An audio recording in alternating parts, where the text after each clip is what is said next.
I'll do. Just getting light. It's been about 10 days since I've been out. I have been ill. Very, very cold morning. -3, -4. Just got to get back at it, guys.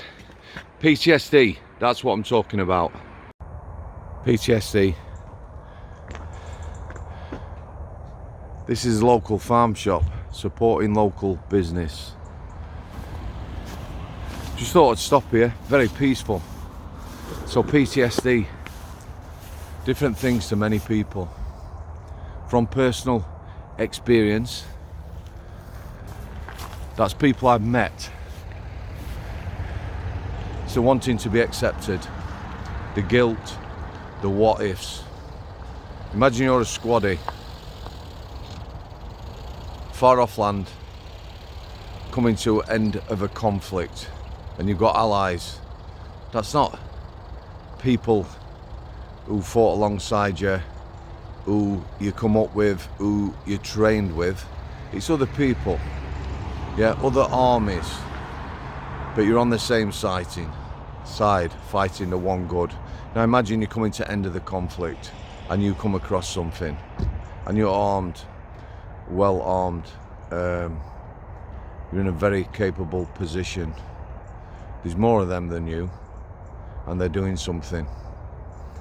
It's an atrocity perpetrated against citizens of that country.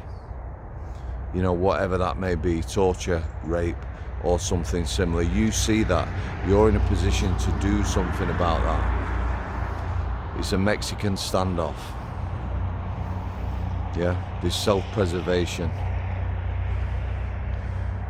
You look on that scene and you walk away. And then there's the guilt and the what ifs. Yeah, and that lives with you. You know, soldiers see some bad things, friends blown to pieces. This sort of thing. Guilt, what ifs. That's never going away. And it's how it affects you in life. How you move on from that. There are therapies out there. Some therapies work, some don't. There's guilt. Depends on that character, that person, how they deal with that. It's a very real thing. Again, the badge. 2 badges even. PTSD ex-soldier. PTSD child trauma. Child trauma. Yeah. Perpetrated by loved ones quite often. So there's the guilt again. There's the things they say. I love you if you tell anyone. And then you do. You tell another loved one. And they turn against you. You're not believed. No one's hugging you. Yeah, you feel guilt, you feel dirty, you feel ashamed. Not only have you been abused, you use loved ones, you grow up, you push people away. Mum and dad, they're nothing to you anymore. Siblings, they mean nothing to you. People didn't believe you. You feel guilty, dirty. You just want people to accept you. And then there's the revenge aspect. Yeah, you just want to kill that person, but it never happens. It's not possible. They go to prison, they die, something else. Horrendous what ifs.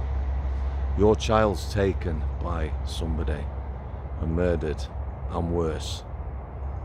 Yeah, guilt again, what ifs. Horrible, horrible thing. Some people live with PTSD all their lives. I'm going to move on and talk about my own experiences.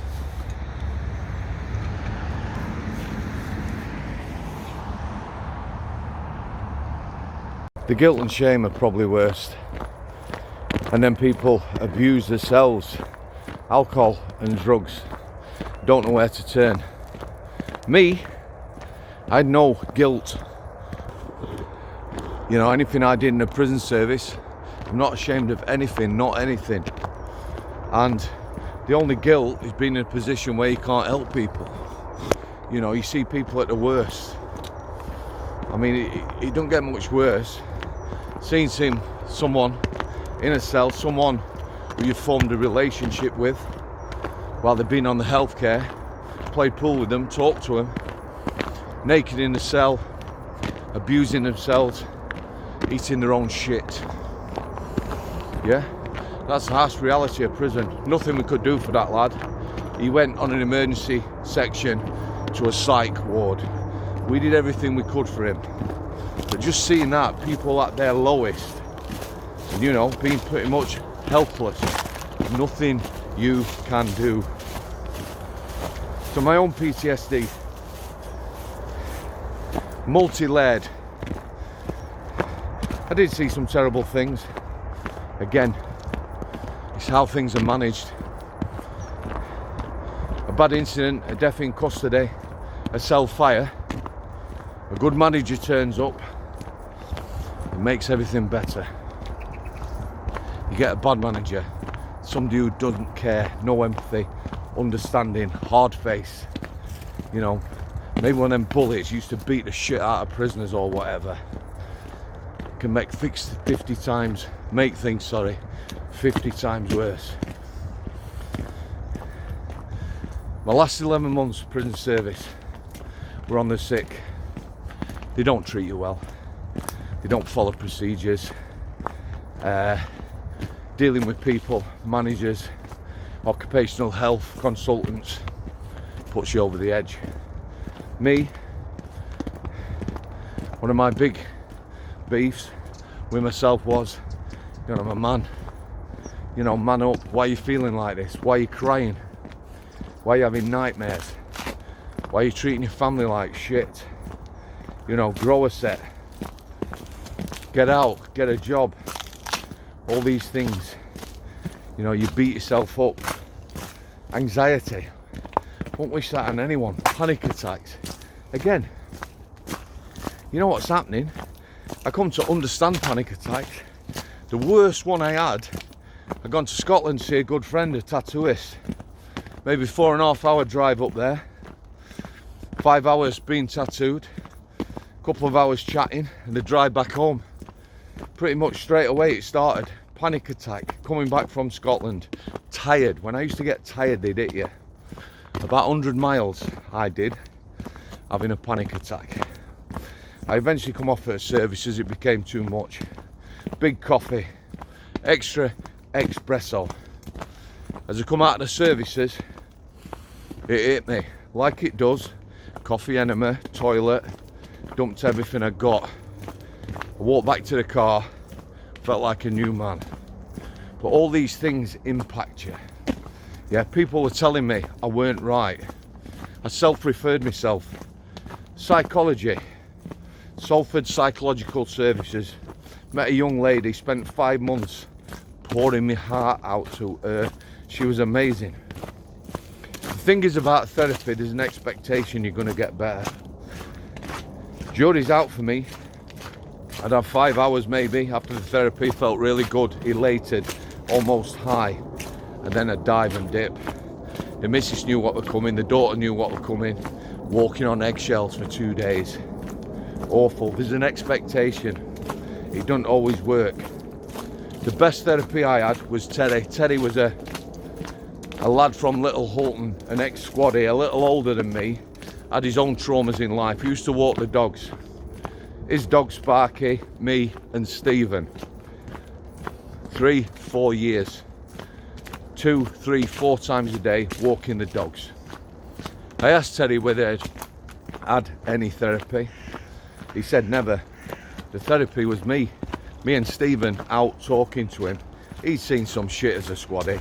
He'd been to places, you know, the smell of death, digging mass graves for women and children who've been decapitated and worse. Shocking, terrible. Best therapy. Podcasts, been on podcasts, 2 books, TV interviews, talking to you guys, yeah? It's gone. I never would have said I got PTSD to anyone. Not never. And again, being a man, yeah, it was difficult. I couldn't take it. Shouldn't be like that. You know, you protect your family, you go out to work for your family and them sort of things. No. Now, long gone. I put it to bed. Hopefully, continue to help other people through this channel, meeting people. Some people, like I say, come into your lives for a short period of time. Maybe some chats, maybe point them in the right direction. I spoke to a lovely lady yesterday in Canada, Bernice. She's got her own story. She's followed the channel for a long time. She's in her golden years, shall we say. She's a little bit older than me, but a lovely lady. That's what life's about, sharing your experience. But them feelings of guilt and shame, you know, people just want to be accepted. Back to the badges, PTSD.